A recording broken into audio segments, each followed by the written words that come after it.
مساء الخير والعافية. نبدي الكلام بالصلاة على محمد وآل محمد. شوف، واحد متابعين الجديد تقول شلون أقسم كمية الماء على الجسم.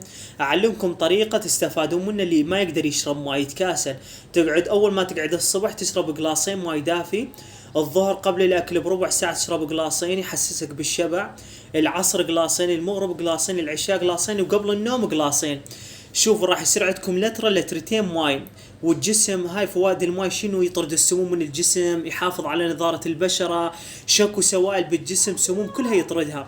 وثاني شيء اذا شرب الماء قليل شو يسوي؟ راح يسوي عندك حبس سوائل. حتى اذا تشرب ماي هواية راح ينزل لك وزن، يساعدك على نزول الوزن، ينطيك طاقة، ينطيك نشاط. يعني 70% الجسم يحتاج ماء. واكو هواي هاملين الماء ما يقدرون. هسه اني كل نص ساعة ساعة اشرب لي بطل ماي.